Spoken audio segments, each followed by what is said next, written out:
বৌদির কথা তাহলে মনে পড়লো এতদিনে। আমি তো ভাবলাম তুমি আবার নতুন বর পেয়ে ভুলে গেছো বৌদির কথা। তুমি যেখান থেকে চলে গিয়েছো ঘরটা যেন অন্ধকার হয়ে গিয়েছে। ও জামাই, তুমি একটু জিরিয়ে নাও, অনেকটা দূর থেকে এসছো তো এই জন্যে। আর আমি এইদিকে খাবারের জোগাড় করছি। ও দি চলো, আমিও তোমার সাথে রান্নাঘরে যাচ্ছি তোমার হাতে সাহায্য করতে। আর দাদা ভাই কোথায়, দেখছি না তো। তোমাকে কিচ্ছু করতে হবে না বোন, আমি তোমাদের আসার আগে রান্না সব হয়ে গেছে, এবারে বেড়ে দেবো। আর তোমাদের দাদা ভাই গেছে একটু বাইরের দিকে, এখনই চলে আসবে। বৌদি কিছু মনে করবেন না, তোমার যখন রান্নাবান্না হয়ে গেছে আমাদেরকে খেতে দিয়ে দাও, খাওয়া দাওয়া করেই নয় বিশ্রাম নেব। বেশ বেশ, তোমার যখন খিদে পেয়ে গেছে তাহলে আমি এক্ষুনি খাবার নিয়ে আসছি। গৌরী, তাহলে জামাইকে তুই বসিয়ে দে, আমি তাহলে খাবার দাবারগুলো নিয়ে আসি। জামাই, গৌরী, তোমরা কিন্তু সব খাবারগুলো খেতে হবে। আমি কিন্তু সব রান্না তোমাদের জন্যই করেছি। সেটা আবার বলার কি দরকার, আমি থাকতে কোনো খাবার অবশিষ্ট থাকবে সেটা তো হতেই পারে না, আজ পর্যন্ত কোনোদিনও হয়নি, এবারেও হবে না।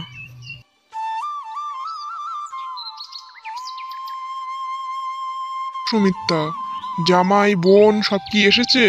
ওরা কি কিছু খেয়েছে? দিয়েছি গো, দিয়েছি, খেতে দিয়েছি। তুমি একটা কাজ করো, এবারে বাজারে যাও তো, ওদের জন্যে বাজার করে নিয়ে এসো আর মিষ্টি নিয়ে আসবে। সুমিত্রা, বলছি কি হাতে তো কটা টাকা আছে, এইতে বাজার মিষ্টি হবে বলে মনে হয় না। যাই বাজার দিয়ে গিয়ে দেখি। ও বৌদি, তোমাদের জামাই একটু চা চেয়েছে গো। ও তাই, জামাই চা চেয়েছে? ঠিক আছে, আমি এক্ষুনি চা করে নিয়ে আসছি। বৌদি, এই অসময়ে এসে তোমাদেরকে অসুবিধায় ফেলে দিলাম না তো? তুমি কি করব, তোমাদের জামাই তো খুব বায়না করছিল, তো এই জন্যে নিয়ে এলাম। কানের নিচে একটা দেব, বিয়ে হয়ে গেছে বলে অনেক বড় হয়ে গেছো না, এখন আমাদের কষ্ট বুঝছো। বৌদি, তোমার হাতে বানানো চা অনেক স্বাদ, আমাকে কি আবার 1 কাপ চা বানিয়ে দিতে পারবে? ছি ছি, এমন করে বলছো কেন জামাই? আমি এক্ষুনি আরেক কাপ চা বানিয়ে নিয়ে আসছি। হ্যাঁ গো, খাওয়া দাওয়া হয়ে গেলে বোন আর জামাইয়ের ঘর থেকে ঘুরে এসো। যেখান থেকে এসছো একবারে তো দেখা করুনি, তাই যাবার সময় মিষ্টির হাঁড়িটা নিয়ে যেও। মিষ্টির সেনে ঘরটা একদম ভরে গেছে, কিন্তু বের হচ্ছে কোথায়, গিয়ে দেখি তো। এই তো মিষ্টির হাঁড়ি এখানে। উফ, কতদিন পর মিষ্টি খাবো, মিষ্টি খাবো। আহা, এত ভালো মিষ্টি কতদিন খাইনি, সেই বিয়ের সময় খেয়েছিলাম আর এই খাচ্ছি। কেউ কিছু যদি বলে মিষ্টি খেলে, অত চিন্তা করার দরকার নেই, শ্বশুরবাড়ি এসছি মানে শুধু খাবো আর খাবো। সর্বনাশ হয়ে গেছে গিন্নি, আমি এক হাঁড়ি মিষ্টি এনে এখানে রেখেছি, এখন দেখছি তো একটাও মিষ্টি নেই। মনে হচ্ছে বিড়ালে খেয়ে নিয়েছে গো, অত কিছু চিন্তা করতে হবে না। চলো এখন নয় ঘুমোবে, চলো কালকের সকালবেলা নয় বোনদের সাথে দেখা করবে, এখন মনে হয় ওরাও ঘুমিয়ে পড়েছে। হ্যাঁ গো, আমার পেটটা অনেক জোরে মোচড় দিচ্ছে, এখন আমি কি করব? পেট মোচড় দেবে না? সারাদিন তো খায় আর খায়। আর এক হাঁড়ি মিষ্টি তোমাকে কে খেতে বলেছিল বলো? ওমা গো, এখন আমার পেটটা তো মোচড় দিচ্ছে, এখন আমি কি করব?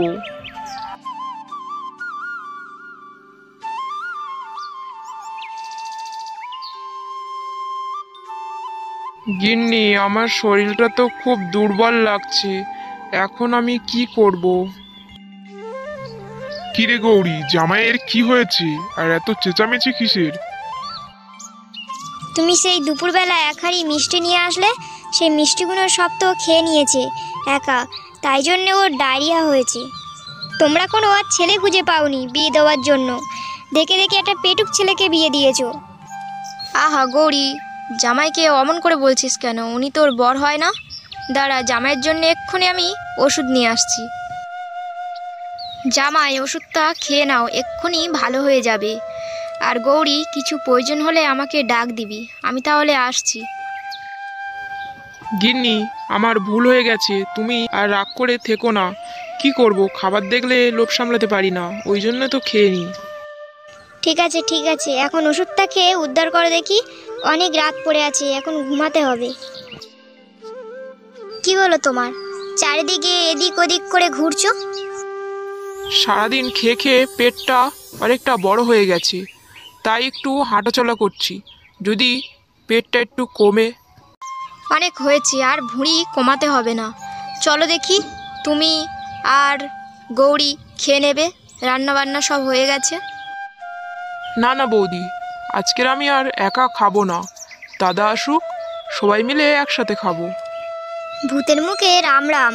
আজকের এই সূর্যটা কোন দিকে উঠেছে কে জানে।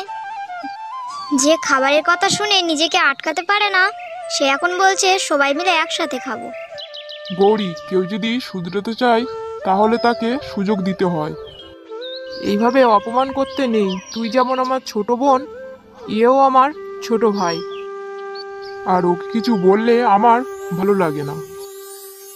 হ্যালো বন্ধুরা, আপনারা যদি আমাদের চ্যানেলে নতুন হয়ে থাকেন অবশ্যই আমাদের চ্যানেলটাকে সাবস্ক্রাইব করে রাখবেন। আপনার একটি সাবস্ক্রাইব আমাদেরকে আরও বেশি কার্টুন বানাতে উৎসাহিত করবে।